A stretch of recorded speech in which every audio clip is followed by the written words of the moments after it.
problem was I learned my lesson. Whatever. So we have this love fast thing. And then it got to him. And he was sort of like, oh, don't, I'll send you all the business and stuff.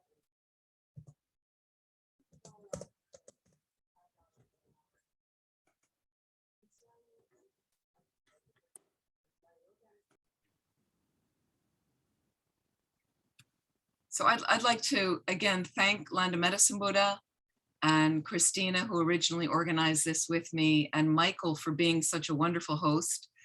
And thank you to all of you for being here again. We are on our 5th session of 6. And once again, we are skipping next week. And it'll give you a nice 2 weeks to really digest a lot of the material.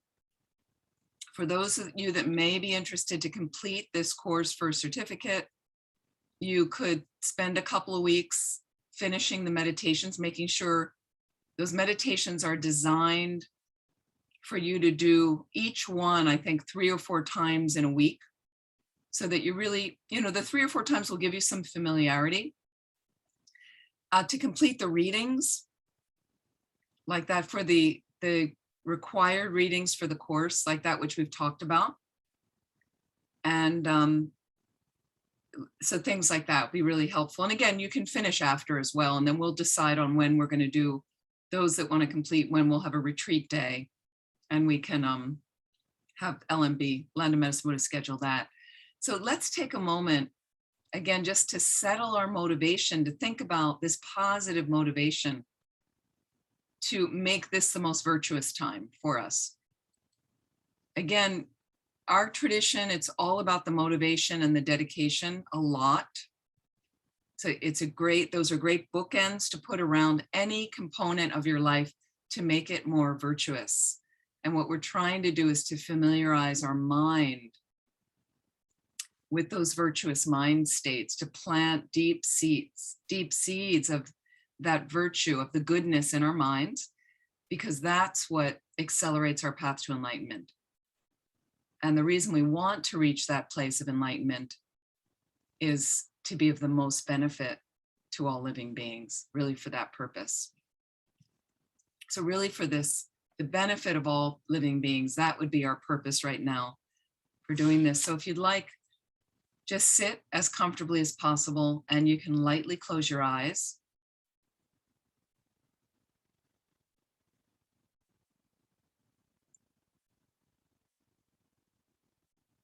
Finding that comfortable position for your body.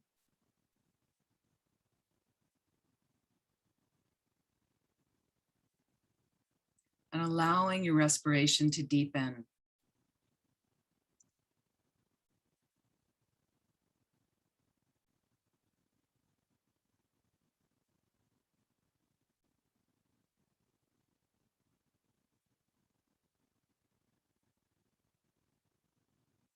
And use that respiration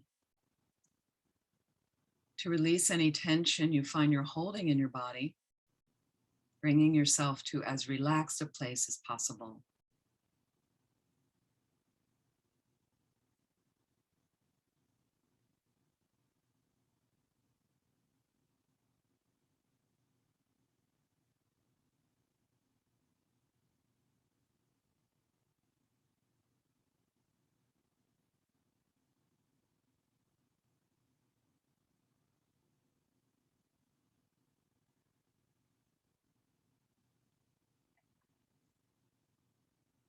And think about your motivation and however best you'd like to direct your awareness, your consciousness in a most positive way. Take a moment and set that motivation.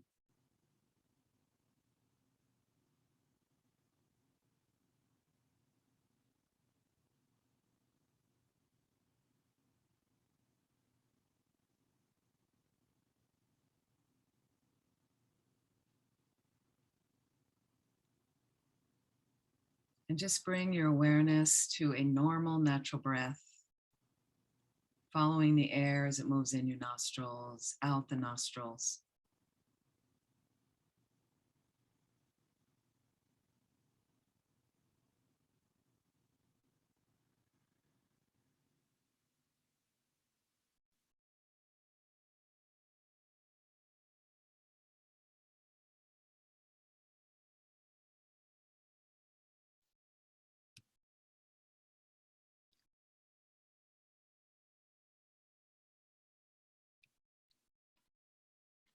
I just like to reflect a little bit more on Heart Spoon.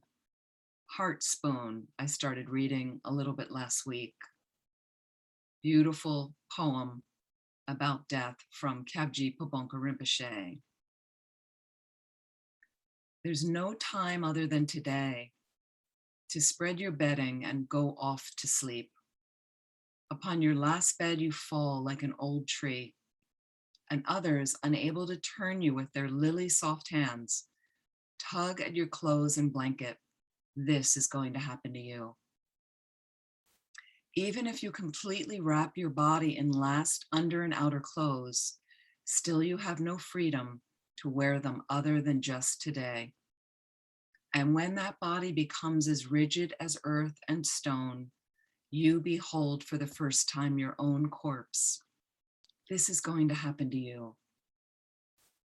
Though you struggle to speak your last words, your will and expressions of sorrow, pitifully your tongue dries up and you can't make yourself clear. An intense sadness overwhelms you. This is going to happen to you. Though others put your final food, holy substances and relics with a trickle of water into your mouth, you're unable to swallow even a single drop. And it overflows from the corpse's mouth. This is going to happen to you. Though surrounded by a circle of close relatives, heart friends, and those near to your heart, and even though they're loving and distressed at the ending of your being together while crying and clinging, just then you have to separate forever. This is going to happen to you. So the poem goes on. And at the end, the last two stanzas say, Holy precept of the Lama, kind Father, heart of the authoritative scriptures of the victorious Losang, practice of the pure path of complete sutra and tantra, it's time to place real experience upon your mind stream. Who's the faster? Yama, the Lord of Death, or you in your practice of realizing the essence of your eternal dream, the welfare of both yourself and others, as much as you can each day, unifying the three doors of your body, speech, and mind. Put the whole of your effort into your practice.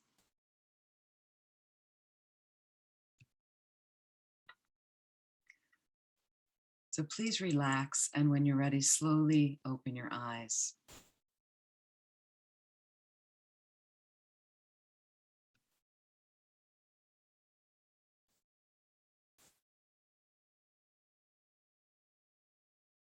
So I know that Heart Spoon, parts of it can seem very dark in a sense, or very, I don't think dark's the right word, kind of maybe disruptive for the mind. But again, we want to think about these things now while we have more control over our body, mind, and thus our lives. And again, I really like the ending where it's like, let's invest in our practice now. We can't wait anymore. From the 9-point death meditation, we not only have to practice, we need to get going now, and we need to do it well and consistently. That's what familiarizes your mind with peace at the death time, with happiness, tranquil mind states, more and more, by the more virtue you're familiarized with. Sorry.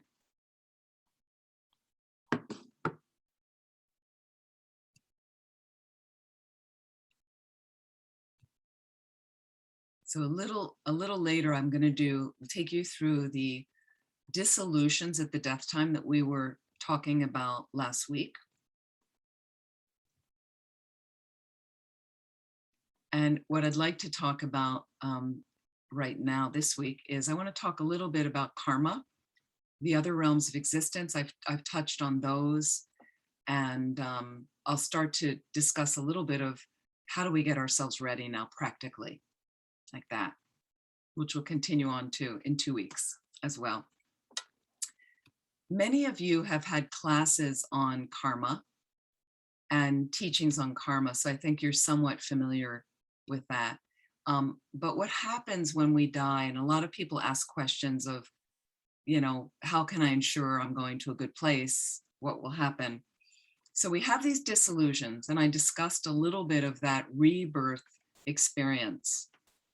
Again, as a review, we have the subtle upward moving winds start dissolving from the crown down to the heart center.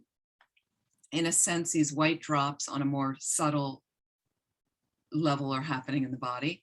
And you have a white vision. That's why one of the subtle visions is this white appearance. From the lower downward voiding winds, they all come up to the heart center, along with these red drops in our central channel, like that. And then we experience this red increase. And then they merge in the indestructible drop that's in the center of the heart chakra, slightly in the core area of your body, but slightly more towards your back where the central channel is. And they merge there, and there's a black near attainment, almost like a dead faint before the clear light of death dawns. Now, again, that clear light is there when you're falling asleep every night, as I mentioned, and during the other experiences I mentioned of an intense yawn, an intense sleep, a sneeze, sexual orgasm. That clear light mind manifests, which is often why those experiences feel very blissful. But again, the wind's not exactly going in the right way in the central channel, which is ultimately what we're trying to do with completion stage of tantric practice. So ultimately, what is nice on your path when you're ready, or when your guru nudges you, is to take tantric empowerment and learn the tantric vows well, so you can keep those vows along with the other vows and precepts you'll have, which includes refuge precepts, bodhisattva vows. You may also have the 5 lay vows or some of the lay vows. Some people have ordination vows like that. But the main point is to learn the vows to keep them well, because they are designed in keeping them well to get you enlightened. So it's almost like an automatic system. If you're keeping them well, you can't keep them well if you don't learn them. And a lot of people come out of tantric empowerments and say, oh, well, the commitment was to recite, 7 mantras of that thing. That was it. But no, the commitment is also, there's all these tantric vows that have to be kept. So again, and the reason you want to take the tantric empowerment of a certain deity, there's many different deities, which are simply aspects of the omniscient mind, of the Buddha's mind, depending on what kind of propensity you have, what kind of help you might need. If you want to develop more compassion, you're going to look for the deities that are more about compassion. If you want more wisdom, you're going to go into the kind of wisdom pocket, like that. But eventually what you want to do is, after doing generation stage of Tantra, where you're generating yourself as a deity in the deity's mandala or world system, which creates a closer connection with that aspect of the Buddha, you then can do completion stage practice, where you're moving, working with the subtle energy in your body. And then you can, through those meditations, in those practices, you're going to be doing those death disillusions, those inner visions, over and over, several times a day sometimes, slowly, in those tantric practices, tantric sadhanas, like that. And then when you feel ready and you get some more instruction, you can explore completion stage practices, like that. And the generation stage of Tantra helps you to get ready for the completion stage, like that. And you can do some retreats on the deities that you have empowerment for, again, to form a closer connection with that aspect of the Buddha, with those deities that will help you get enlightened more quickly. So, but what does happen is this death process happens anyway, whether we have tantric empowerment, whether we're a Buddhist or not. And what Buddhism believes is you're then catapulted in the bardo. And Colleen had asked an interesting question about if she's imagining being in the bardo in a meditation, how long is she going to hang out there? How do you know? And I don't really know the answer to that, because we don't really know as unrealized beings how long you're going to be in that bardo. A highly realized being would know. Exactly. But you do have up to 49 days maximum, is what Buddhism says. So then you're going to traverse through a bardo, which simply again means in between. It's a transition. And you're catapulted in that space. And what I mean by catapulted is you're uncontrollably in that bardo situation, searching for the next rebirth based on the karmic seeds in your mind stream.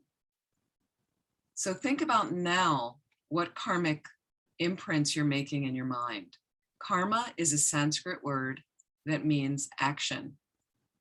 It's the movement of your mind. It's the movement of your consciousness. So we know there's gross movement, as I mentioned earlier in the course, where I'm having thoughts and experiences and memories and feelings about things. Those are gross things I can track. When, oh, there's a happy moment. There's a kind of tranquil moment.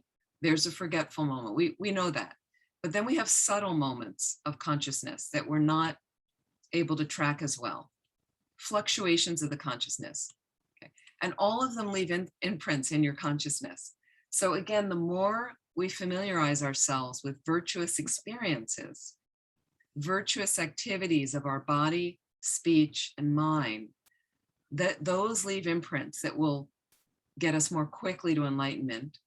And they also, as a byproduct, make us happier. And the negative imprints that are there, subtle or gross, big or small, are going to take us away from enlightenment, make it slow down our path to enlightenment, and also make us suffer, big or small, like that. And I think most of you are familiar with trying to avoid, when we talk about karma, the 10 non-virtues and trying to practice the 10 virtuous or 10 ethical guidelines, I call them, okay? And they're divided into 3 are things you do with your body, 4 are things you do with your speech, and 3 are things you do with your mind. So just as a refresher for some of you, okay? And feel free to unmute. The 3 things, what do we avoid with our body? What are the first 3? 10 non-virtues, what are the first 3 related to your body? Please unmute. Number 1. Anybody? Killing. We avoid killing or harming others. Thank you. We avoid killing or harming others. And Buddhism takes it right down to the insect level, all the way down to a single cell organism. An amoeba is said to have mind, consciousness. This is according to Tibetan Buddhism. Now, I'm not saying that I don't respect trees and plants and things like that. It's nice to live in a kind of comprehensive respect for your environment, period. But Tibetan Buddhism and the Buddha's mind said plants and mountains and trees and things like that have biological activity, there's no doubt, but they do not have consciousness. They're not sentient. They don't have a mind. Like that. But all the way down to amoeba could be a mind. That could be a being that was your mother in a past life. You could be an amoeba in your next life. Like that. So we try not to harm. Number 2, non-virtue. What are we avoiding with our body? Anybody? Stealing. Stealing. So here's where we get in trouble with stealing. We're not going to go steal a car. I don't think anybody here would do that. What we steal is time from our employer by lying on our timesheets. We have been to restaurants and we ordered lovely food. It was delicious. We ate it. The bill came. They forgot to put something on the bill. We noticed it. We enjoyed the food. We don't say anything to the server and we pay and leave the restaurant. That's stealing. We steal things from the supply cabinet at work, certain things from work. I mean, there's many things we steal like that. So that's the kind of trouble we get into with stealing. Also, did you ever take something from a friend's house and not ask them? Borrowing without asking, okay? Taking what's not offered. Those are the kind of things that actually do leave some residual negative karma on your mind stream. That. Third thing we avoid, somebody new, somebody else. What's the third non-virtue we avoid? Sexual misconduct. Thank you. Sexual misconduct we avoid. I think most of you are familiar with what that means, avoiding adultery, and certainly interfering with 2 people who are in a relationship And when they split up because of your interference, that's really a completed sexual misconduct activity. Like that. So some of the karmas with the body is to explain a little the results. There's different types of results that manifest. And I'm not going to go into an extensive teaching on karma right now. That's another course, but it's really intricate karma and it's very fascinating, and it's very hard to fully understand karma without a highly realized mind. But what we can understand is at our level. We can understand 4 characteristics of karma that I'll talk about in a moment. But just of these 3, what killing karma can create in the future for you is you live in a war-torn place that's very dangerous, life-threatening. Medicines don't work for you. You have very, very ill health all the time. Things that are going to shorten and harm your life, like that. You can be in those situations. You may also have the propensity to kill, like that, other beings or whatever. With stealing, you may end up in a very barren place. Crops don't grow, you're poor, or you have a propensity to steal. Kleptomaniacs, you don't see there's a problem taking this thing from your office and considering it yours. Okay? Sexual misconduct can create you to have a lot of difficulty in intimate relationships, difficulty finding a good partner. It also creates you to take rebirth in a dirty, smelly place. Things like that. The 4 related to speech, we try to avoid, and these are in order of heaviness. What's the first one? Somebody new. Colleen, go for it. Lying. Lying, thank you. Lying, Jane, thank you. Colleen and Jane. Lying, we avoid lying, and the ethical conduct, and the ethical conduct I would give you for killing, stealing, and sexual misconduct. Killing, ethical guideline is to try to respect all life, saving life when you can, like that. Even respecting your own life, taking care of your own life is a great antidote. To avoid stealing, it's very nice to take care of your belongings, and the belongings, especially when you borrow something from someone, and respecting other people's belongings. The ethical guideline against sexual misconduct is to have wholesome relationships and be respectful in your relationships and take care in your relationships, especially your intimate relationships, like that, to do them wisely and compassionately with respect. So with lying, obviously, the guideline would be speaking the truth, telling the truth, like that. So lying can create a situation for you where no one believes you. Nobody believes you, like that. Because when you lie, you don't really tell anybody anything. It's kind of a waste of time as well. And you can get into trouble and you can create huge problems as well. And it's interesting, I was talking to a friend some time ago about lying, and with lying, you have to remember stuff. And as you get older, it gets hard because you can't remember what the lie was that you told. It's easier if you just tell them what happened. But if you're lying, you're kind of like, oh, what did I say to that person? What was the lie? I can't remember now, right? So the second one of speech, what do we avoid? Number 2 of speech. Somebody else. Anybody remember? Okay, so if you guys don't know these things, then you got some homework to do. Harsh speech. No, that's number 3. That's number 3. What's number 2? Gossip. That's number 4. Oh, wrong views? No, that's number 4. The second one is speech. Divisive speech. Thank you, Michael. Divisive speech. Okay, you guys have some homework. You got to learn these. This is the basis of karma. I wasn't aware there was a special order for them. I just kind of assumed they were all kind of, Well, generally there is this order based on heaviness. Oh, They kind of go in that order. Okay, thank you. And that's how I learned them. So you've got lying, we avoid divisive speech, we avoid harsh speech, and we avoid gossip. And it is actually really, really helpful to learn the 10 non-virtues to avoid them, because this is the way you're going to create a better death for yourself and a better experience in the bardo. And obviously from that, a better rebirth. You need to know how to conduct yourself right now. Now, most of you are probably living like this already in a good way. I mean, but again, it's the little activity, that little stuff that gets you, that you think, oh, it's not a big deal. Here's the thing about lying. And sorry to inform you, but exaggeration's a form of lying. Oh, yes, it is. As are white lies. Now, white lies and all of these 10 non-virtues are greatly affected by your motivation. So white lie has a very, very different motivation than sadistic lying. You're trying to really harm somebody like that. Very different outcome it will have. However, a white lie still carries a little bit of negativity. So it's nice to know about that. And what you have to do if you say, but I didn't want to hurt the person, then get more creative how you tell the truth. Believe me, I've been there because I was a liar as a kid. I had a huge thing about lying. I don't know why.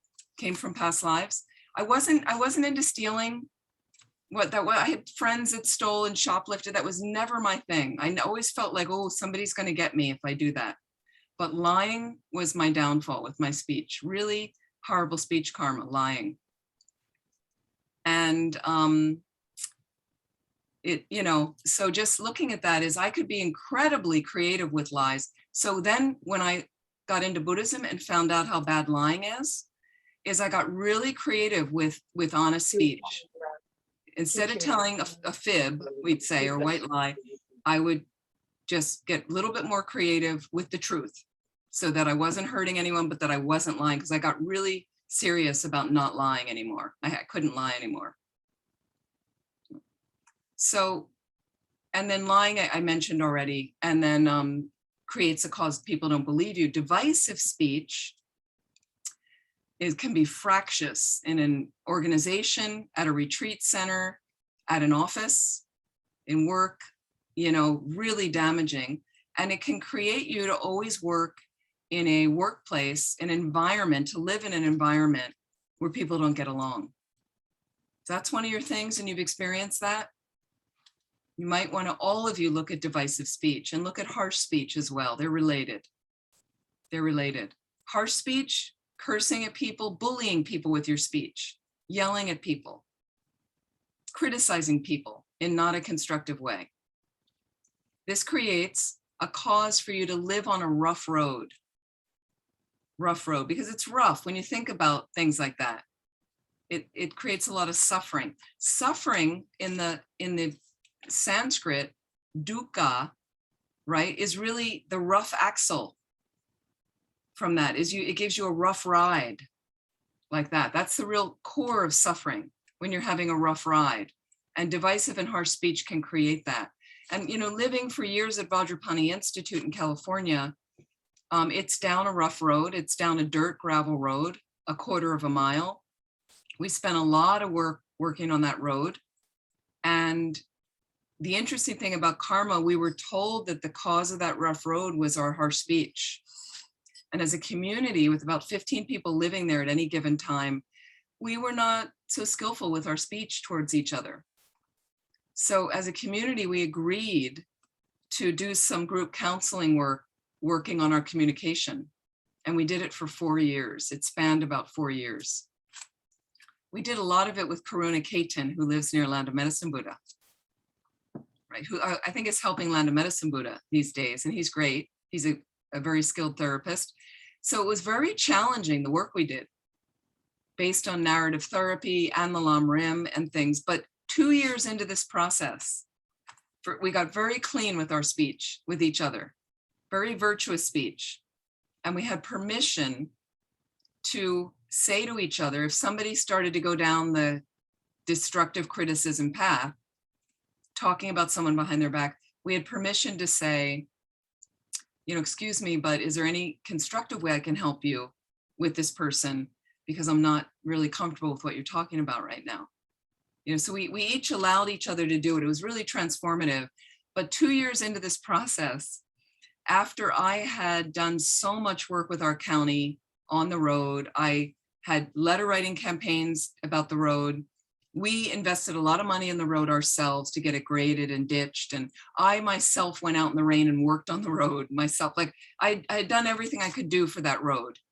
And I knew everybody in the county, in that department of the county who worked on the road. And I knew the crews and I knew, you know, and 2 years into this group counseling process on our speech, a man calls me named Dave Hope.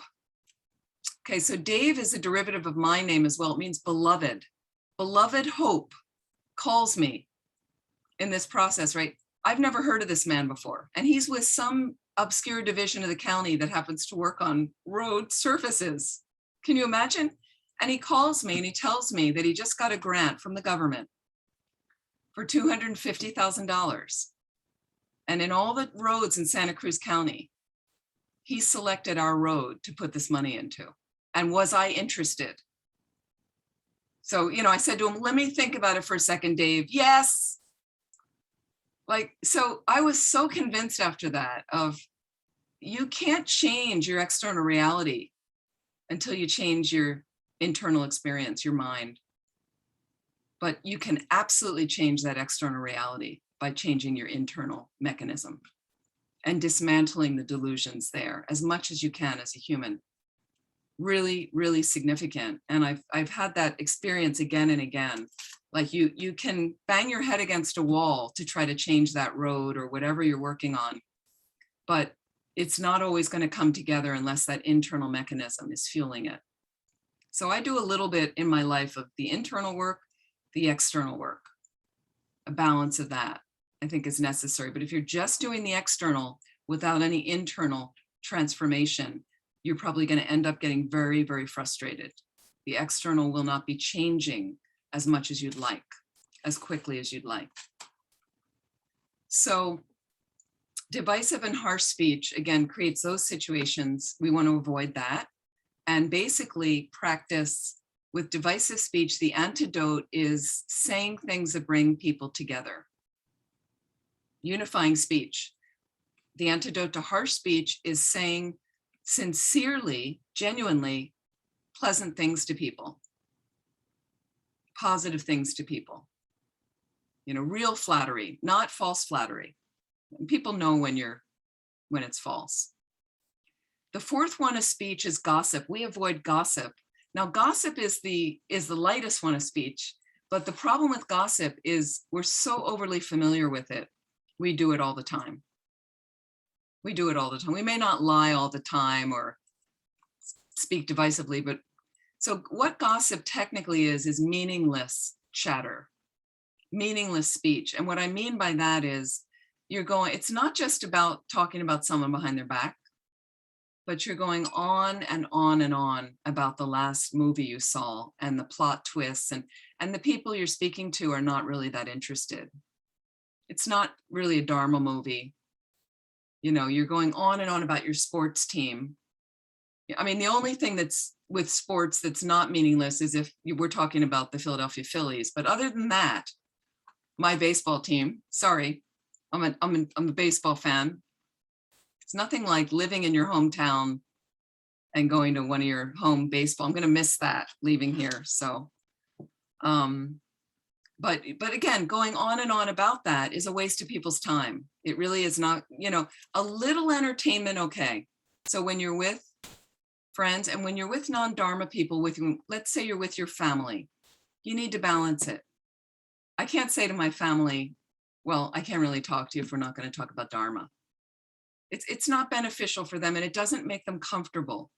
So let's be realistic, right?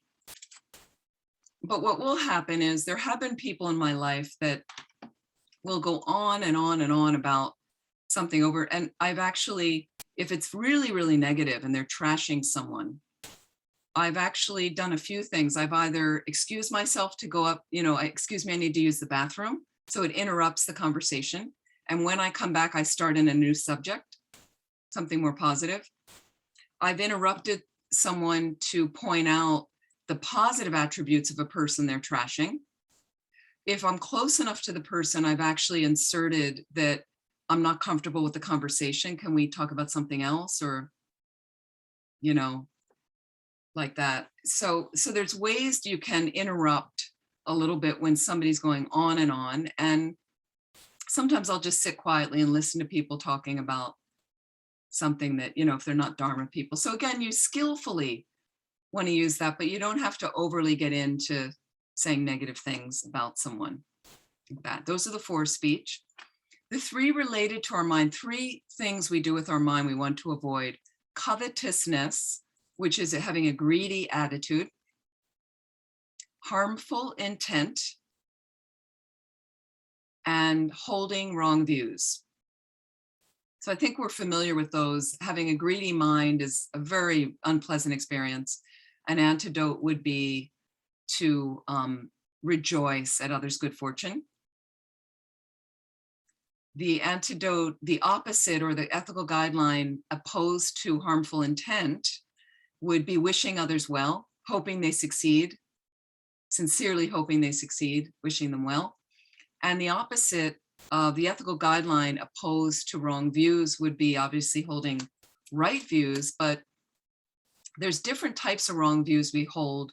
The ultimate one would be going against the ignorance in our mind. Fundamental ignorance would be to study emptiness, do some courses on emptiness, begin reading the simpler books about emptiness, or the sections of the Lamrim books about emptiness, and learning how to meditate well on emptiness so you could get a direct perception of emptiness, possibly in this lifetime.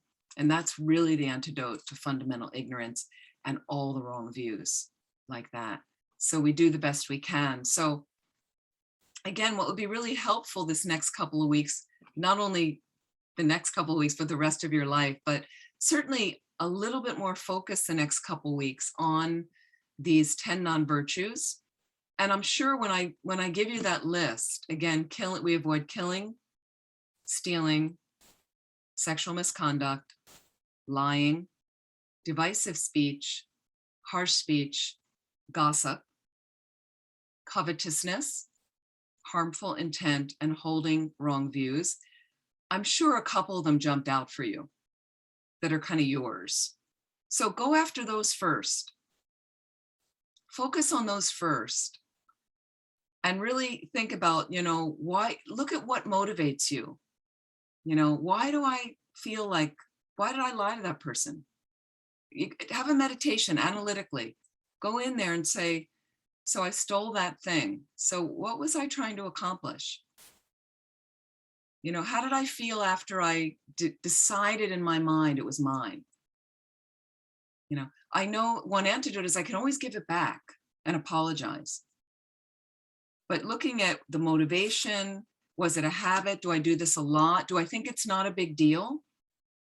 I know someone who for years, every time they went in the supermarket to get their order for the week, almost every time they went in the supermarket, they started in the candy aisle and would grab a candy bar and eat it while they were shopping and never pay for it. Like, again, a candy bar is not a big deal. What are we talking about, $1? But with that mind that it was okay to do that, you might want to look at, wow, look at that habit. You're not a bad person. It's just a habit. And we get off on different habits sometimes. And you can at least identify and say, wow, it's an interesting habit to have. It's not a great habit. I need to be more conscious the next time.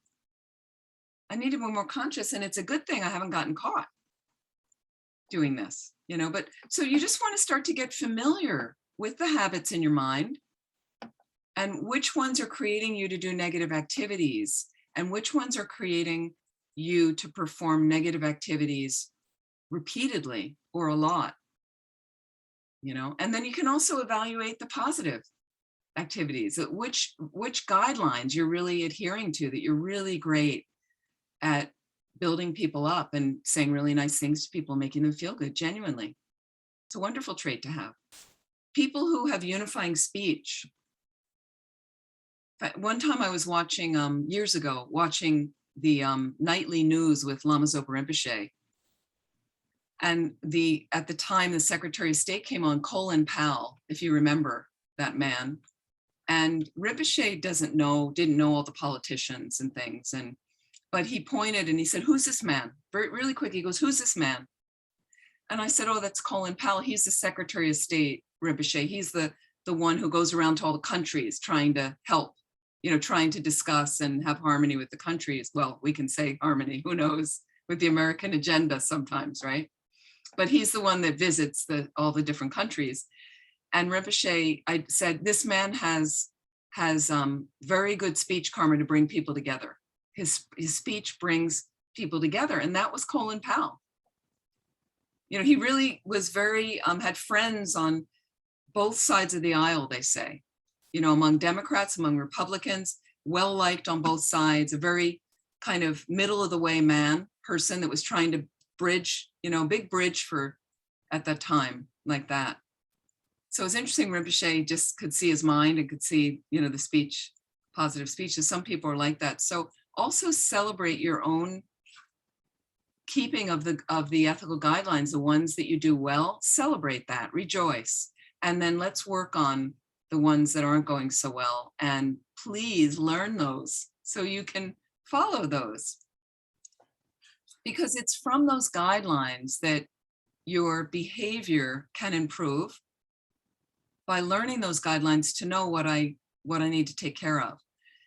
There's 4 characteristics of karma, as many of you have heard before, that are at our level what we can understand about karma, because we can't understand all the intricacies at our level.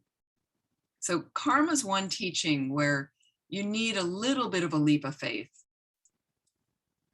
But obviously it comes later in that initial scope of the Lam Rim, where we're motivated to practice to avoid something awful happening after we die in this life. And that's our main motivation. So karma comes a little later after we've had teachings on precious human rebirth, done some meditations on death and impermanence, lower realms of existence, like that. And then how to conduct ourselves, and then taking refuge, right? And then karma is kind of the end of that scope of the Lam Rim. So from there, we're ready to kind of take a leap of faith and say, well, maybe it is true that there is this cause and effect relationship with my deeds and activities and my speech. So what we can understand about karma are these 4 characteristics. Number 1, karma is definite. Karma is definite. And what that means is whatever I think, say, and do, if it's a positive activity, I will definitely get happiness for me in my mind. If it's a negative action, I will definitely get suffering for me. Like that, creates suffering. They say, you plant an apple seed, you definitely get an apple tree. You don't get an oak tree. Second characteristic of karma is karma expands. It increases. This frightens people a little bit. The insect that you killed and you didn't do any purifying technique for it can be like killing an elephant in a few years, or killing a person. Now, don't worry, don't freak out. When you didn't know, you didn't know, but now you know. So now we try to clean up our behavior, but what we didn't know, and in Buddhism, the wonderful thing is you can purify anything. You can purify anything. Now, it doesn't mean we're going to do negative things because I can purify. That's not really a great motivation, okay? But just knowing if you messed up, you can do a Vajrasattva retreat. You can do Vajrasattva mantras every night, which I do every night. A quick little meditation. I do my Vajrasattva mantras. You could recite a mala a day, something like that, just to clean up whatever I did today, whether I'm aware of it or not aware. I want to just keep that negative karma at a minimum, like that. Fantastic. There's other purification practices we can do. Many we can do, like reciting mantras, prostrations to the 35 confession Buddhas, helping people, meditating on emptiness, many things like that. The third characteristic of karma is you don't experience somebody else's activities. The activities that you'll experience the result of are initiated by you. So you're not in a car crash and you blame the person next to you, it's their bad karma. That cause has to be in your own mind. So you're not experiencing the results of anybody else's activities and things like that. The fourth characteristic is over time, karmic propensities, karmic seeds never lose their fruition, never lose that ability to ripen. Over time, the karma's there. It's going to come to fruition at some point. Okay. Now, here's what can change that. Purification practices. You had the karma to have a brain tumor. You've done a lot of purification practices and you end up with a really bad headache. Absolutely can happen like that. And the same with something, vice versa with something negative like that. So if with, you have a lot of great merit, but you've gotten extremely angry and you destroy a lot of your merit before it's dedicated. So that can start creating some negative karma in, imprints in your mind that will definitely come to fruition like that. So those are the 4 characteristics of karma that are helpful for us to learn. And it is those activities that plant seeds. So all the actions, again, that we do with our body, speech, and mind create imprints or plant seeds in our consciousness. How that process happens, I do not know. I have asked many, many times. In the Tibetan system, it just seems that it's a given. I've asked 3 different lamas about it, and they don't seem to answer. It's something that it happens. It's a law like that. It just exists like that. The imprints happen in the consciousness, and that's what you traverse into the bardo with. Now, granted, what they do say is some of the last impressions on your mind right before the death time have a great impact on your mind, on your consciousness. So if there is some very positive seed ripening at that moment, that's why it's very important the people around you to remind you about refuge, to remind you about emptiness, or your tantric deity, or depending on what level, where you are, it's very helpful to have those people around you reminding you at that time, or to have very virtuous thoughts arise like that can catapult you. There's some teachings about, and I think you've all heard things like this. Don't even be attached to your next breath. Just that mode of attachment in the mind to your next breath, if you're struggling for air, can create negative imprint of grasping in your mind. Like that. You're at the death time and you're suddenly thinking about the juiciness of a mango. Be careful. You'll end up coming back as a fly. Insects love sticky juice. I mean, these are things, and when you get into the karma parts of the Lamrim, if you read the Lamrim Chenmo, the great treatise, there's detail after detail after detail of some really challenging stories that you're not going to want to hear. But what it does is it's not about fear. It's about waking us up to get clear about our activities and clean up our activities. And when you're normally living an ethical life, eventually you're rolling along and you don't have to think about it too much. I really like the thing about not stealing, because years ago I was in a restaurant with a friend and she's often had incredible money problems, never has money. Been a major theme in her life, right? And there we are at a restaurant, the bill comes, we had a really nice dinner, and they left one of the entrees off the bill by mistake. And she noticed it. She saw the bill first and she said, oh, she goes, wait, they left the thing off. And so then her thing was, then there's a decision for her. Should we tell the server? For me, I didn't have to think about it. I'm like, well, of course we tell them because we ate it. There's no question. You don't have to go through those decisions. Do we need to tell them? Should we? You just tell them because you ate it, you enjoyed it. Unless I had a problem with it and I sent it back, but we didn't. So she had this whole debate. And I said, well, no, we need to tell them we ate the entree. It's very easy. Life's simple when you're living ethically. Life's simple. Jane, please, question? Yes, Venerable, thank you. The very first reading that we did was the reading on impermanence. And I have been waiting for you to mention it so I could say, I find it so surprising in that reading and other readings that it really, whatever you do in your life, in those death moments, suddenly you have these positive thoughts and you end up having a really good rebirth after all of that crap that you did out, and pardon me, in your life. And so I read it. I don't have it in front of me because I'm traveling right now. But you know the reading I mean in impermanence. Yeah. Mhm.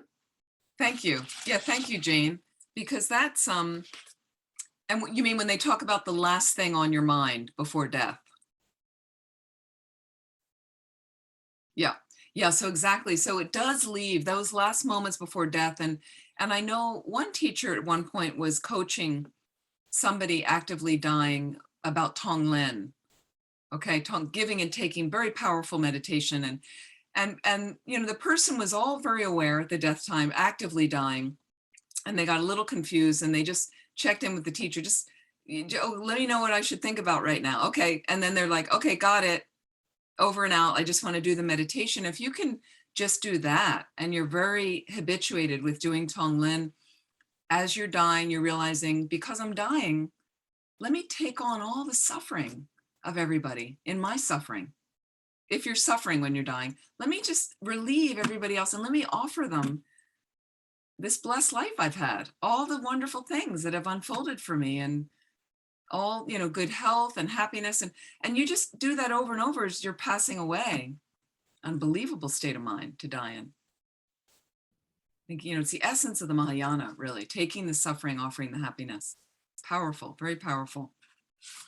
So it's helpful to just think about karma. What I'd like to do right now is, in thinking about the disillusions and what happens, as from what we had talked about, I want to go into this meditation that is, again, the meditation number 4 that I'd asked you to do this past week. And I thought, let's just do it together. And it will remind you of the inner visions. And let's just pretend right now. So just find a comfortable position.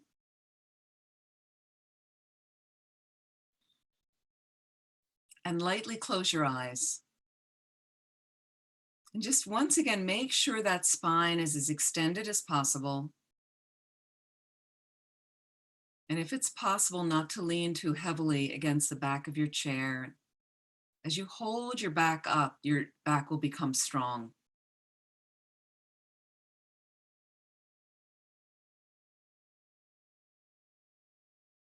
And allow your mind to settle on the breath for a moment.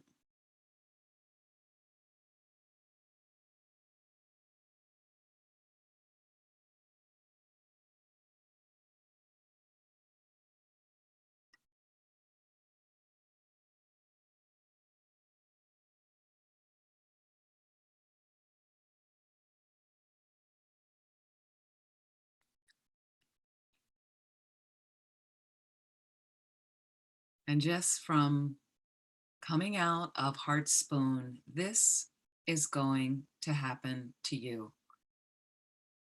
Imagine right now you're lying on your deathbed, just passing away right now. Whatever is happening with your life's world, it's all going. It's all finished now. You can let all of that go. Your identity, your possessions, your loved ones, it's all finishing. You have been through this many, many times before. Just allow yourself to let go in this natural process. Just get a sense of you lying there passing away. So that whole external reality is no longer your focus. And as the earth element dissolves, feel the body weak, as if you're buried under a great weight of earth. So if you're prepared for that by thinking of this meditation, it won't frighten you necessarily at the death time.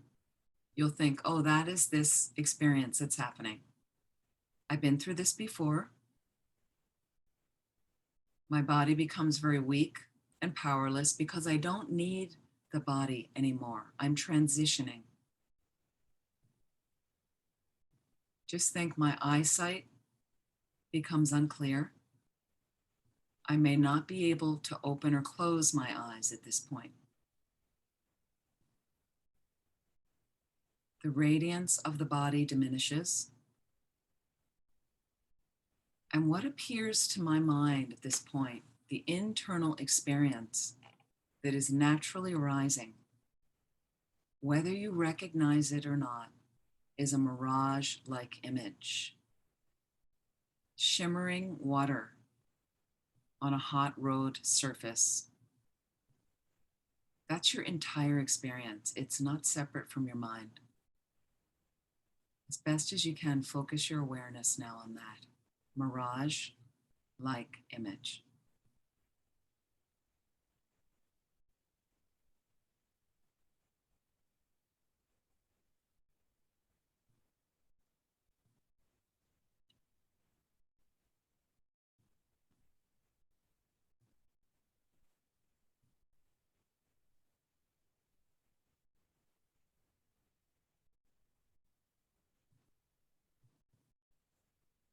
The water element dissolves. The fluids in your body dry up. You're no longer experiencing pain, pleasure, or neutral feelings. No longer hearing external or internal sounds. And what appears to your consciousness is a smoke-like vision. This is your mind. It's not separate from your mind. Like a blue-gray smoke. It's your entire experience.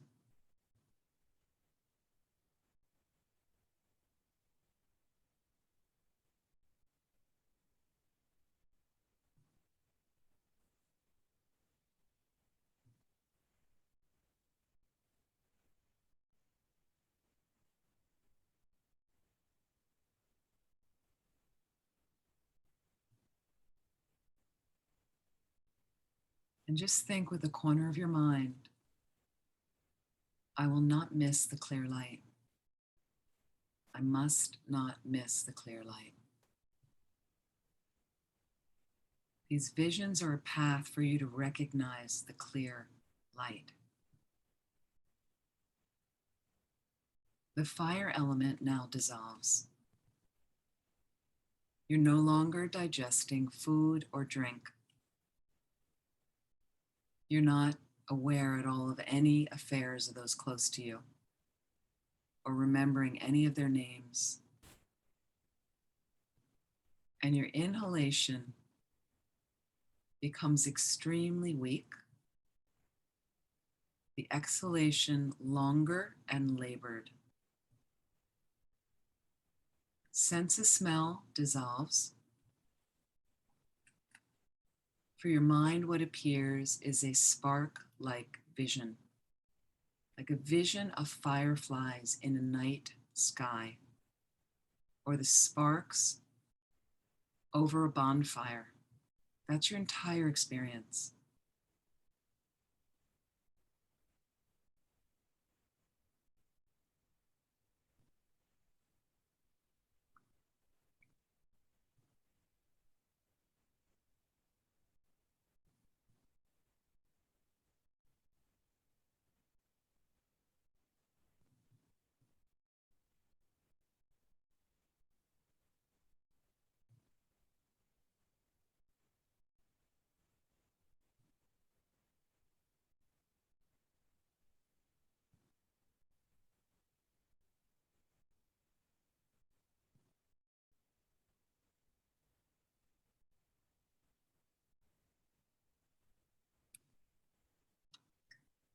The wind element dissolves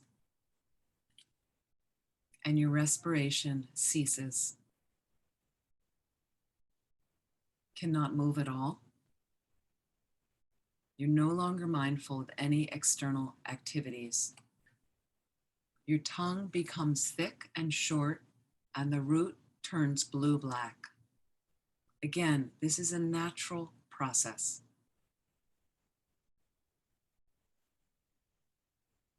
What appears to the mind at this point is the flickering around the glow of a flickering candle about to go out.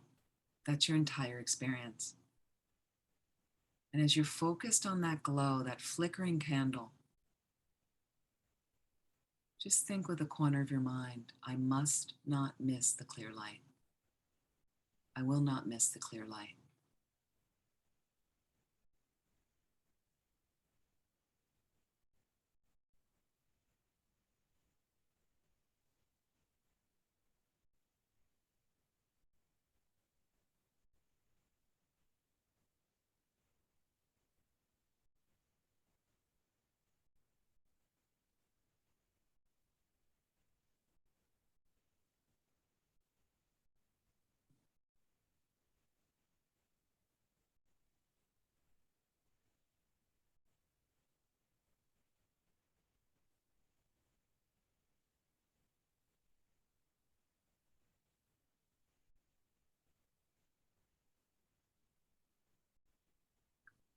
So those are the gross disillusions. And now the more subtle disillusions take place. So the 80 gross conceptions dissolve. There appears to your mind a white vision, clear emptiness filled with white light. I would describe it like a harvest moon, a full moon over an empty field, milky white experience. As again, the winds from above the heart level, the subtle winds, begin absorbing to the heart, along with these white drops coming down the central channel. White appearance is what appears to your mind. That's your whole experience.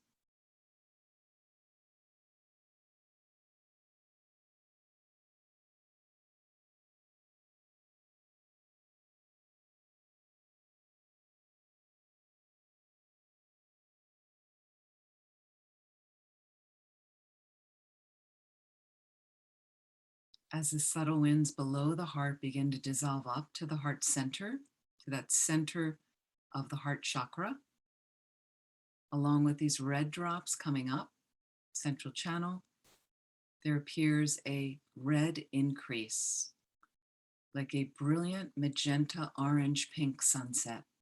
That's your entire experience. It is not separate from your mind. And just think, in a corner of your mind, I will not miss the clear light.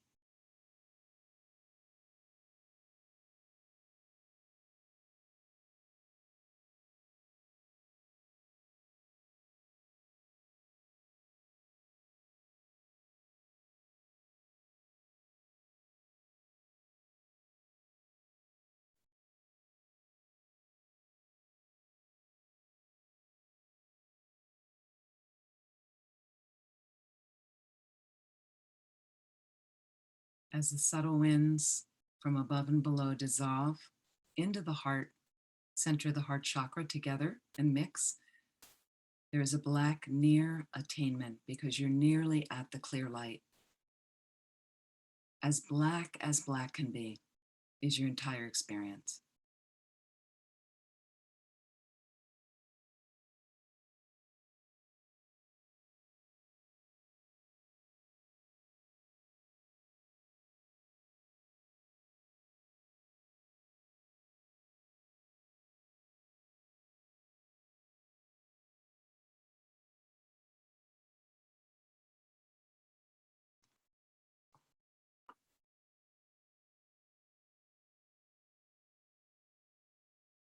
And the clear light dawns.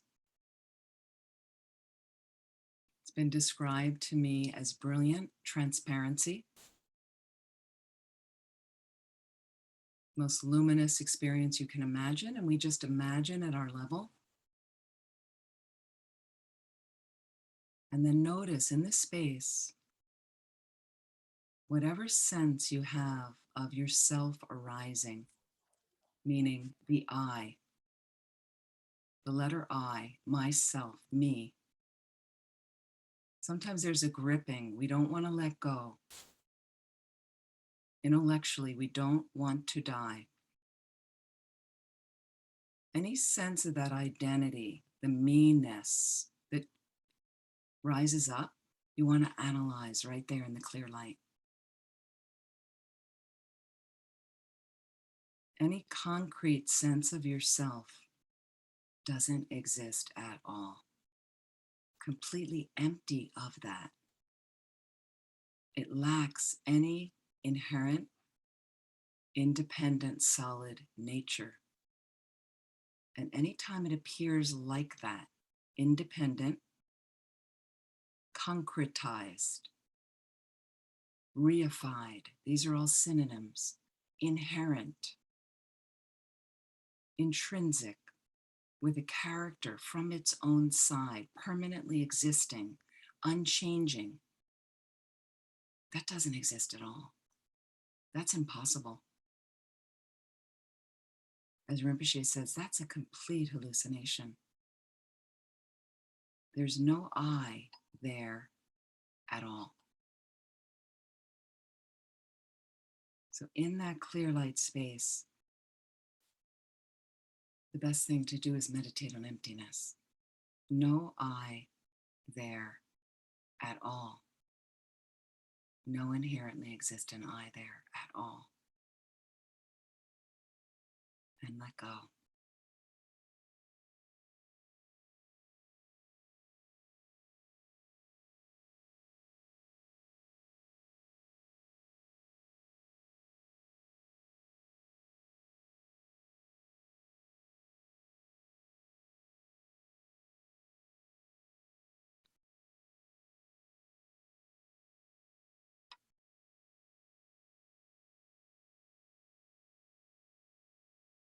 Please relax. And just come back to the space of your room, which is also empty of inherent nature. When you're ready, slowly open your eyes.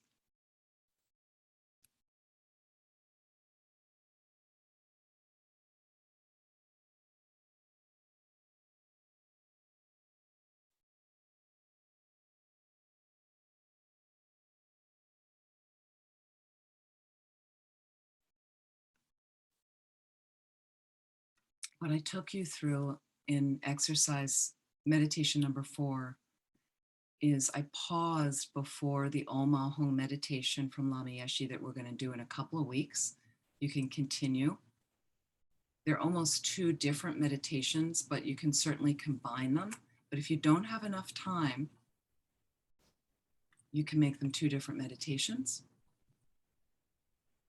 And it's really nice when you do the death disillusions to take your time through them so the mind becomes more and more familiar with each of the visions. You want to recognize those visions because they're culminating in the clear light.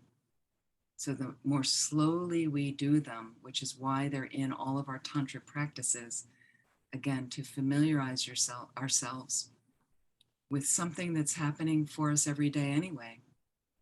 If you're not recognizing it, we need to meditate on it.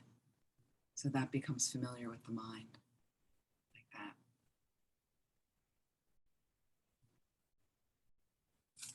Any questions so far? I have another kind of silly question. Oh, I bet it's not silly. We've talked a lot about dying in a slow, peaceful, not peaceful, but a contemplative way. Several of the people in my life who have died suddenly, very suddenly. And I asked someone one time about what could you do then? And instead of saying, holy shit, there comes a Freightliner. And the suggestion was to just create the habit of, instead of holy S, say, Om Mani Padme Hum, Om Mani Padme Hum, Om Mani Padme Hum. Would that be good advice, or would there be some other mantra or something you could create in your mind that would keep you in touch with the Dharma as you transition? Or is it just going to be catch as catch can? Yes, I mean, with sudden deaths, people still traverse through the same visions. They just happen more quickly. And I think for most of us, you want to, as much as you can, just prepare your mind, so that it's going to be ready. And you will notice, again, your practice is what's going to be evident in a fast death or a slow death, is what comes up in your mind. I mean, I remember I just remember those of you that might have been in San Francisco in 1989 during the earthquake. I was living there at the time, and in an office with 30 people, and what I heard people screaming, and we were in different offices, but it was an open air office. The top was open, and I could hear people in their offices. And and I thought, if the building falls down in your head in that moment and you're cursing, it's not, I mean, if you're saying the S word, let's say, and the building falls on your head, you probably come back as a fly, because flies love caca, right? So again, it's things. So again, just what you said is, can you get to a mantra first? But you have to notice, for instance, now let's say you're driving, somebody cuts in front of you. Do you go right into a mantra? Most of you. So if that's not happening, that's what you want to keep introducing to yourself over and over. You want to kind of look at what was the response and what could I do to counter that? And what do I need? I need to get on my cushion also to look at that, to say, what's the big deal when I'm driving? Somebody cuts in front of me. Why do I get so agitated? It's just a habit. And it's reinforced by seeing other people agitated in their cars and giving people the finger. But you don't have to buy into it anymore. You can kind of say, no, I'm a Buddhist and we don't harm people. That's my number one, again, non-virtue. It's not just not killing, it's not harming. So, not harming people with my body. So I don't want to give somebody the finger, because that's harming somebody with my body. So I have to look at that and go, well, I really need to refrain from that. And I need to continue purification practices so that is going to trigger a different automatic response, a more positive one. I think that's the best we can do sometimes. Anything else? Anybody else?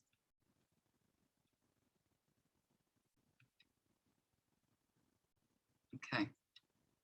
I wanted to talk about,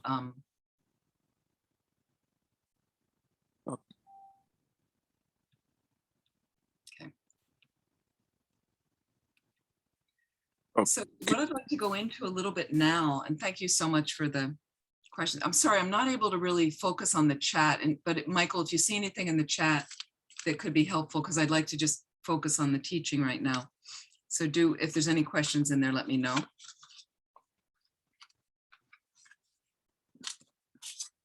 I want to talk about from a book, it used to be one of my favorite death and dying books. It's an older book though. It's on my reading list. Christine Longacre. She, I don't know if she's still around, whatever. This was years ago. She was a student of Sogyal Rinpoche. She wrote a book called Facing Death and Finding Hope.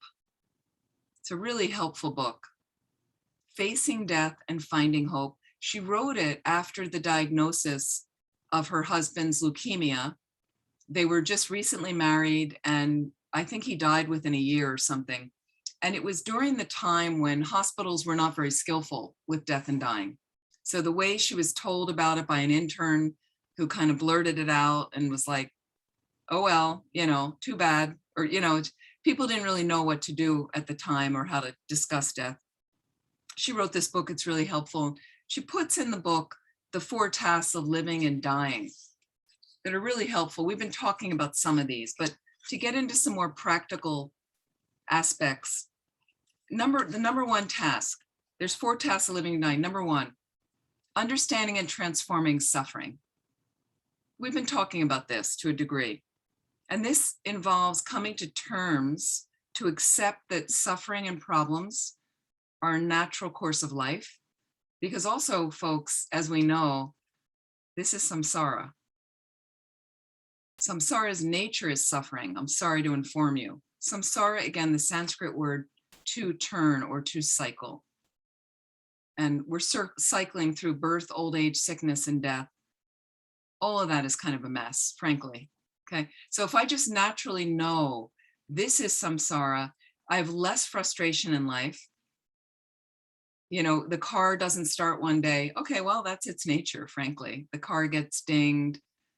You've got to fix stuff on your house. I mean, I have so many friends, homeowners, and they're just like, it's relentless. When I ran centers, it was just, there was constantly something that had to be fixed, or had this or that broke, or this happened, or this retreater wasn't happy. There's always something, constantly. So can you understand it's a natural, inevitable part of life, suffering, okay? And as a result, I'm going to learn ways of coping with my problems better. Great. And I'm going to start learning to cope with smaller problems first.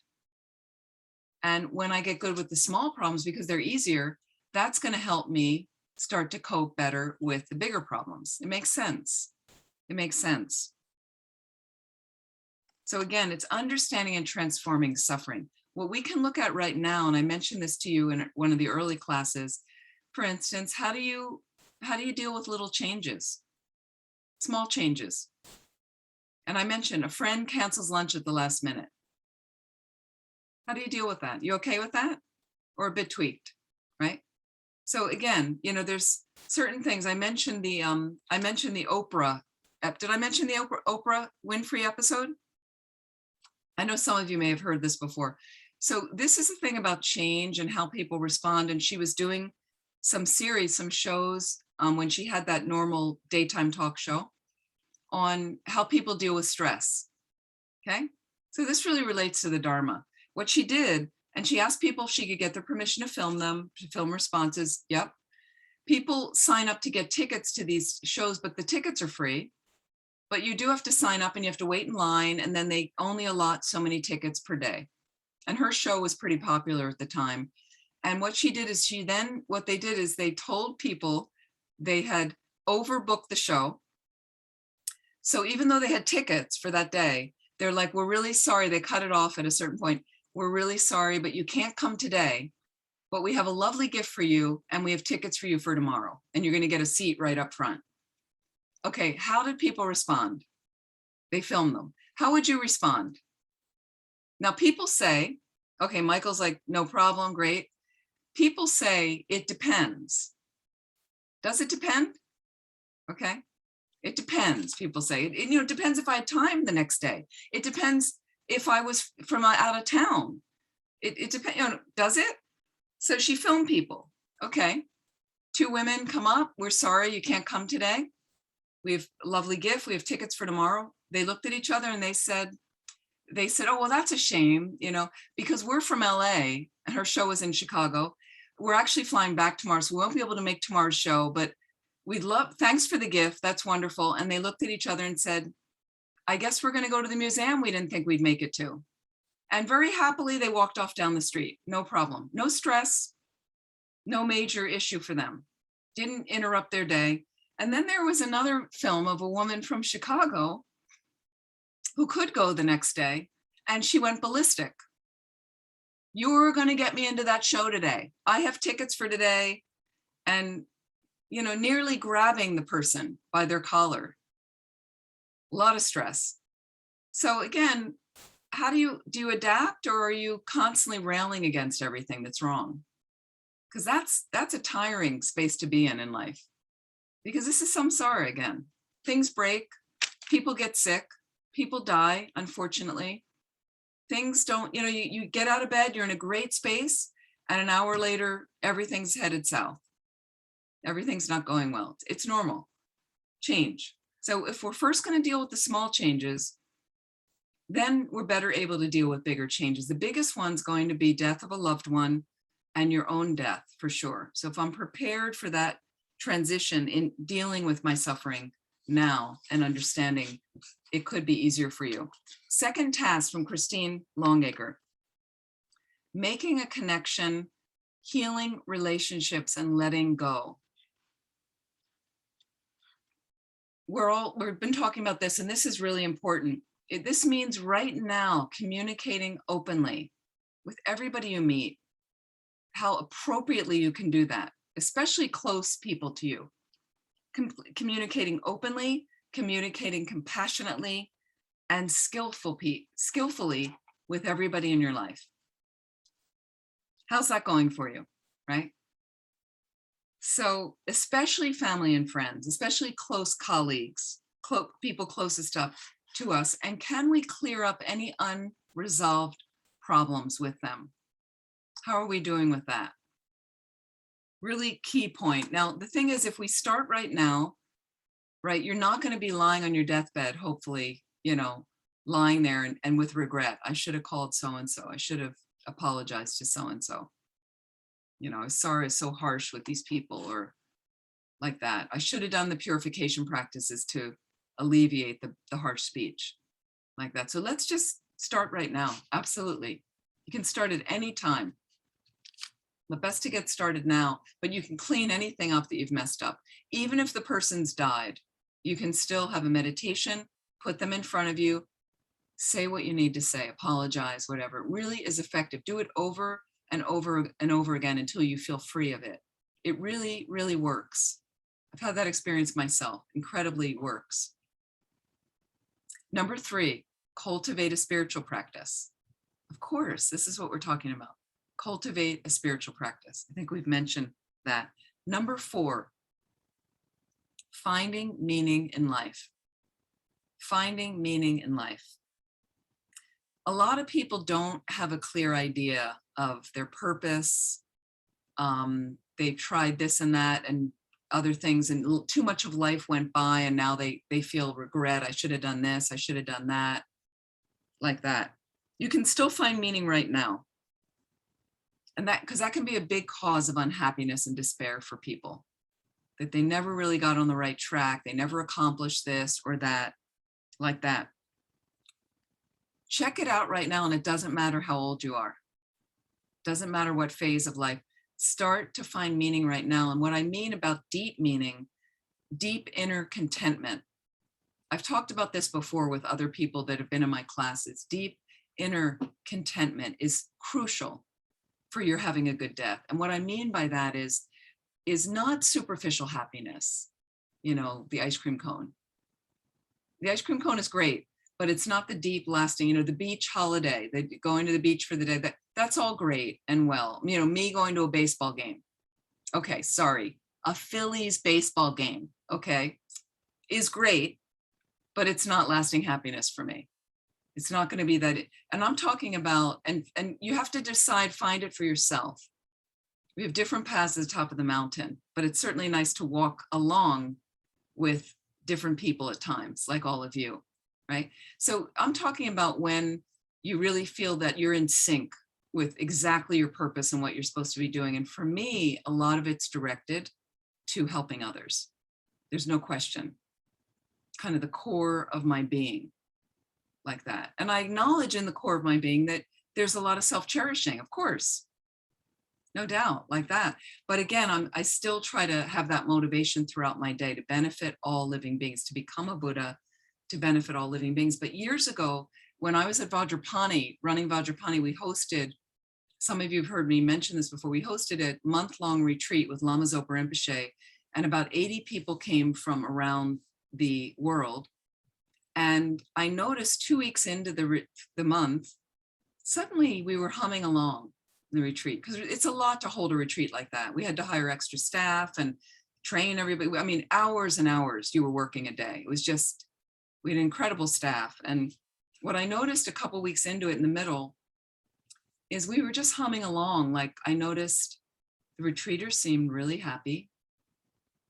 They were doing amazing sessions and really enjoying and getting a lot out of it. Rinpoche was really happy, seemed to be quite happy with what we were doing, and everybody had very good retreat discipline. So, you know, people weren't just turning up when Rinpoche was in the session, they were going to all the sessions and conducting themselves well with good discipline. And the staff was really happy. They seemed to be doing well, and they were, you know, supporting each other and getting some time off and things. And, you know, and I remember going out to the stupa at Vajrapani, the shrine there, with some of my friends at the end of one of the sessions in the evening, the last session of the day.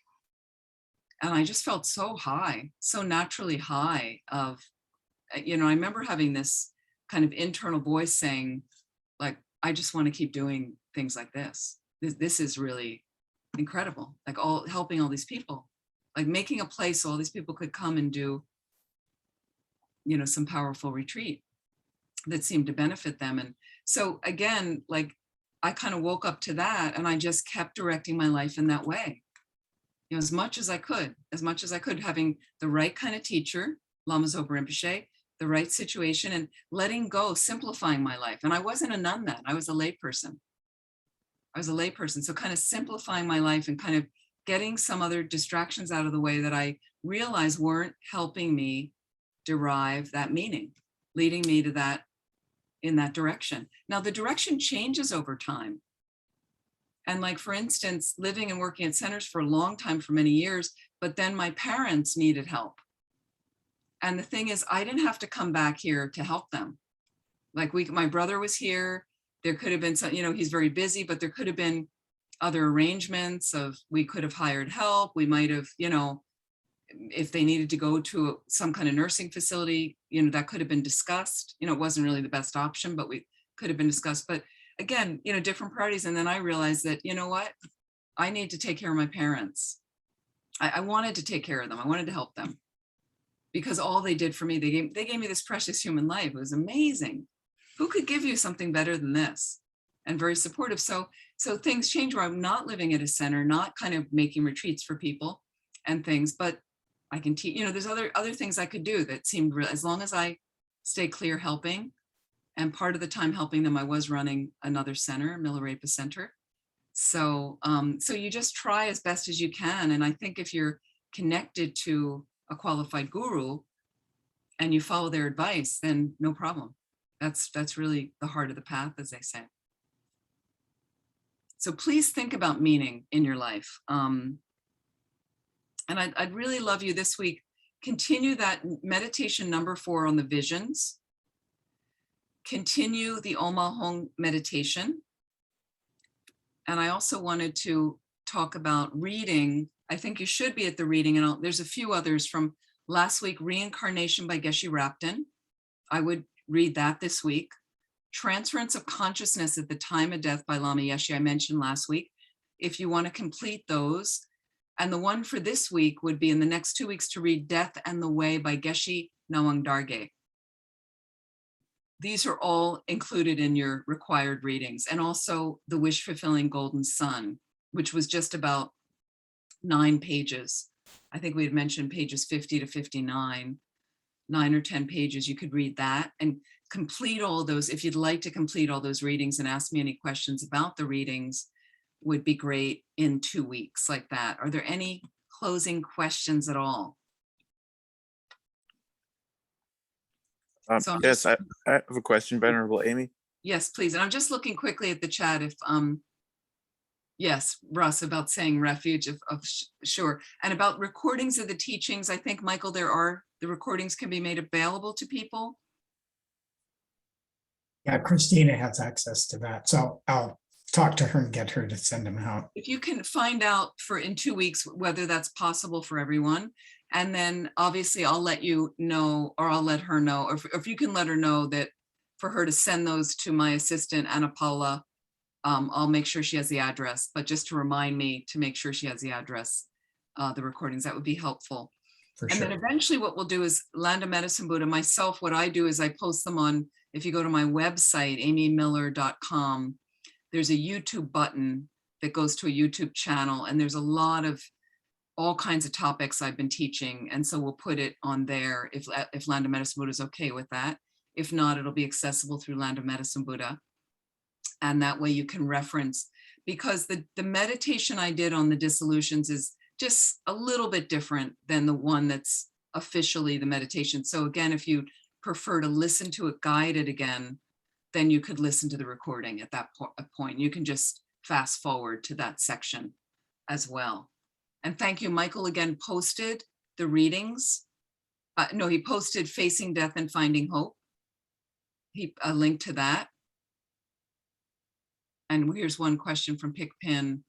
When we do meditation of the 3 kayas, after the clear light, do we do the reverse of the 8 stages to the enjoyment body, then repeat the 8 stages forward for emanation body? I actually don't do it like that, Pickpin. What I tend to do is dissolving, and then I'm arising as kind of an intermediate state body, which is different depending on the tantra that you practice. And then I'm from the emptiness, it's all in emptiness. And from that wisdom, that lack of inherent nature, the deity arises then. I do it like that. I don't do the visions in reverse. So that's how I've been doing it, but you can let me know if you have another version, or if I'm doing something incorrectly, please let me know. That's how I've been doing it for many years, like that. Good question. Okay, so thank you so much. Great question. And sorry, Nathan. Yeah, please ask your question. I think it was Nathan. Oh yes, thank you, Venerable Amy. I just had a question about we've been talking today about how we should be living an ethical life to have good karma and achieve the clear light at the end of our lives. But my question is like, well, okay, but what about other people that we love? And maybe they passed away, maybe they didn't have time or passed away suddenly. Is there something that we can do to help their karma or their future lives or their way after death? Is there anything we can do for loved ones who've passed? Sure. When people are sick in general, we're often directed to do Medicine Buddha Puja. It's something you can read, excuse me, you can read in English. It takes about 45 minutes to an hour to read it. There's a visualization that goes along with it. It's often led at centers on the full moon. So I tend to lead the ones for our New York center, Shantideva Center. Each month on the full moon, it's usually on there. I think I'm taking a couple months break because I'm moving to California. So I need the time to get to California and get myself packed and things. But normally I'm going to be leading that for them. And sometimes they're like at 4 p.m. California time. I'm not sure where you're located. But that you can find on my website and on the Shantideva site. I may be leading them for some other centers in the future, but many centers do those practices. And you could participate in a group practice and they'll explain what you visualize. And you visualize the medicine Buddha's over top the person you're praying for, and rays of light going into them while you recite the mantra, which comes a little later in the practice. You can do it the same for someone who's died. You could visualize the medicine Buddha over the planet if you'd like. You can also visualize the medicine Buddha side by side and the light rays going into the person. Either way is fine. I also like to recite as a big dedication prayer at the end of the day, the King of Prayers, the longer version, which is fantastic for people that are dying or passed away. And there's many, many other prayers that are done. If somebody's passed away a while ago, sometimes people have a little bit of their hair from a brush they used or something, that they'll do something called a jangwa, Jangwa. It's a ritual that somebody that knows how to do it can do it with some, I think, fire they use, and they can take the hair, different things like that from people who've passed away. I think you can even use like a tissue that they touched or some kind of DNA connectivity that can help them transition. You could possibly, if you're close with a certain teacher or lama, have them visit the dying person or right after they died. I've done that for people many times. I'm kind of I'm one of the last rites people they bring in if there's not a high lama around. I do that for people often. And, but, Lama Zopa Rinpoche visited my mother when she was in a coma in the hospital. Spent 3 hours with us doing Medicine Buddha Puja and all these prayers and things like that. If you have any relics, you could put that on the crown of the person. Prayer wheels, you can have mantras recited for them around them on a recording. I have a kit, like a death kit with holy water and Kala Chakra sand that I have used for people. And so all those kind of things can be done for somebody. The thing is, you need to check with the family, the friends. Are they comfortable? What's the family comfortable with? Because sometimes they're not Buddhist and they don't want any of that. They're very uncomfortable with it. So it's really helpful to make sure to find out. Like when I come to a home, one time I was requested and the family was Catholic and the 3 daughters were not Buddhist, but the mother was. And the mother said before she went into a coma, get a Buddhist here to do stuff for me, because the daughters didn't know. So they contacted the center. I had come into town, the center asked me, and we went, this was in Miami, we went there to the home, and the daughters were grown, So when I arrived, I just took them in another room and I explained a little bit what I could do. I have the 10-minute version, of what I can do. And I have, the hour and a half version or longer, whatever you really want. And I said to them, what do you feel? And they said, we want the whole Medicine Buddha thing. We want it. And they asked if they could do it with me. And we had booklets with us. And so we all were in the room doing it. It was beautiful. It was beautiful. And so the other thing is, and they were, as long as they were okay with it. And then this is what happened is she was in a coma, the woman. I'd never met her before. And she seemed pretty peaceful, actually. And at the time we started to recite the mantras, which was well into the puja, I leaned over her and I just said loudly, this is what I'd like you to visualize if you can hear me. And please visualize this. And we're doing this practice for you. And I'm going to be saying the mantras and visualizing. She started to say the mantras. Amazing. So she clearly was there the whole time, heard everything, but she just was pretty much in a coma, wasn't communicating with anyone at that point. And I think hadn't been for about a day or two, they said. So it was very relieving for the daughters' minds. They were so happy. They were so happy, like they had honored her wishes. She seemed really peaceful. She passed about a day and a half later. And it was kind of like everybody's wishes really got help. So it's really important for us to learn. These practices are not hard to learn.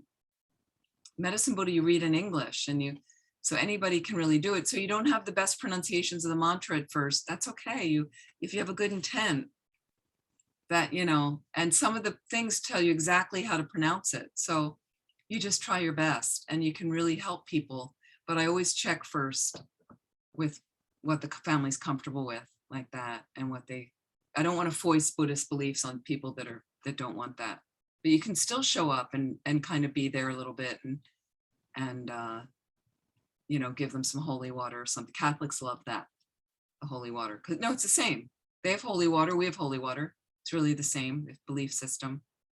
Some people get mantras to put on the body. You can print those out. FPMT has a lot of materials on its site that you can download and you can make use of. Is that helpful, Nathan? Yes, that was very helpful, Venerable Amy. Thank you. Sure, you just do your best. Okay. So let's dedicate the merit. I'm just going to share a couple, or actually, Michael, do you happen to have the Shanti Deva prayer handy? Because I thought since we're going to have a 2-week break, let's send this prayer out to the universe. And I would like to dedicate right now. I want to thank all of you so much. I'd like to dedicate to COVID and the Delta variant decreasing immediately all over the planet. And I'd also really like to dedicate to all the beings, all the Afghanis, all the beings in Afghanistan. And you may want to check in your area because there are refugee associations that are on high alert right now because people are pouring out of Afghanistan. I volunteer for a refugee organization in Philadelphia, and already I got an email today, like new Afghani family is arriving tomorrow, and here's the food list. So this is something that if you're interested, you can really, help people acclimatize to this culture, buy them food, help them understand where their kids have to go to school, what they need to do, and where they should buy clothes, or you might have leftover goods for them that you can drop off. So could be really, really helpful. So I'd like to dedicate also for our getting enlightened quickly to benefit all living beings, to be able to practice well right now so we can have peaceful deaths with no regret. And again, really be able to reach that place where we can benefit all beings perfectly. Let's send this Shanti Deva prayer from Master Shanti Deva out to the universe. This is one of His Holiness's favorite dedications. May all beings everywhere, plagued by sufferings of body and mind, obtain an ocean of happiness and joy by virtue of my merits.